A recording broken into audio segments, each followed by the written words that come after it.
Good morning বন্ধুরা, কেমন আছো তোমরা সবাই? আশা করছি যে যেখানে আছো সবাই খুব ভালো আছে, সুস্থ আছো। আমরাও ভালো আছি।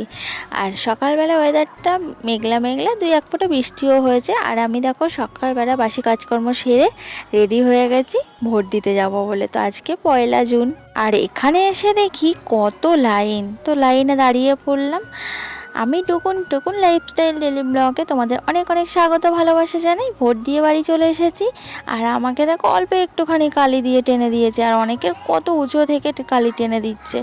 তো যাই হোক, এই যে ভোটের চিহ্ন, একটা বড় কাজ করে এলাম সকাল সকাল। আর এখন ঘড়ির কাঁটায় 10:30 ছুঁইছি। এখন থেকে তোমাদের সকলকে সঙ্গে নিয়ে আবারও একটা নতুন ব্লগ শুরু করছি। আশা করছি তোমাদের ভীষণ ভালো লাগবে আমার এই ব্লগটা। ড্রেসটা চেঞ্জ করে আলমারি গোছাতে বসে পড়েছি। আলমারিটা এমন অগোছালো হয়েছিল, কোনো জিনিস খুঁজে পাওয়া যাচ্ছিল না।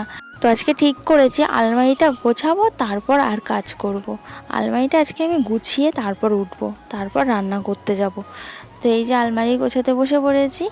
আর আলমারি টালমারি গুছিয়ে চলে এলাম ওপরে। এখন 12টা 12:30 মতো বেজে গেছে। তো ফ্রিজের মধ্যে না চিকেন ছিল, সেটাই বার করে এই যে রেখেছিলাম চিকেনটা। আজকে চিকেনটা রান্না করব। এত বেলাতে না চিকেন করতে চাইছিলাম না, অন্য কিছু রান্না করব ভাবছিলাম। তোমাদের দাদাভাই বলল একদিন বাড়ি আছি, আজকে আমি চিকেন খাবো। তার জন্য চিকেনটা বার করে রান্না করলাম। আর ভেবে দেখলাম চিকেনটা না প্রায় 1 সপ্তাহের মতো হয়ে গেছে ফ্রিজে রয়েছে, আর করা হচ্ছিল না। তো ভাবলাম ঠিক আছে, তাহলে আজকেই করে নিই। এই চিকেনটা রেখে দিয়েছিলাম একটু বিরিয়ানি করব বলে। তা সে আর বিরিয়ানি তো করা হলো না, চিকেনটা এমনিতেও অনেক দিন হয়ে যাচ্ছে ফ্রিজে রয়েছে। তার জন্য ভাবলাম না, আজকে আলু দিয়েই তরকারি করি, একটু লাল লাল করে আর ঝাল ঝাল করে রান্না করি। তো সেভাবেই রান্না করছি। আর ভর্তি এসে দুপুরবেলায় লাল লাল ঝাল ঝাল চিকেনের ঝোল দিয়ে ভাত খাওয়া মানে দারুণ ব্যাপার, তাই না? একবার জাস্ট জমে যাবে দুপুরবেলাটা।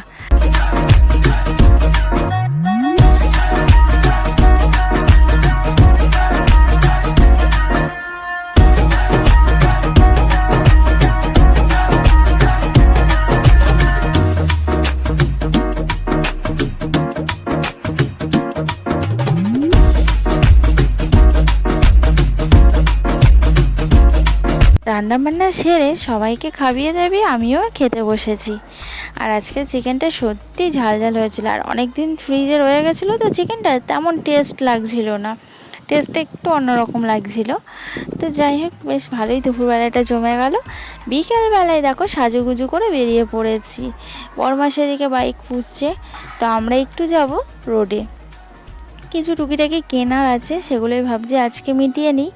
বড়মশাই বাড়িতেও আছে। আর এই চলে এসেছি রোডে। তো শাড়ির দোকানে যাব প্রথমে। ষষ্ঠী তো চলে আসছে, আর আমি ভাবছি এই সপ্তাহের মধ্যেই বাপের বাড়ি চলে যাব। তো শাড়িটা কিনে নিই, মাকে তো দিতে হবে ষষ্ঠীতে শাড়ি। আর 2-3 বছর হয়ে গেল ষষ্ঠীতে যাওয়া হয় না, তার জন্যই।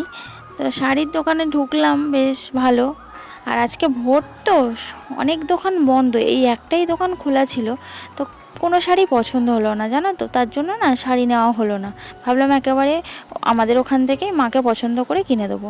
তারপরে চলে এলাম ফুচকার দোকানে, একটু ফুচকা টুচকা খেলাম। আর একটু বাড়ির জন্য নিলাম ফুচকা, আর একটু সিঙ্গারা নিয়ে চলে এলাম।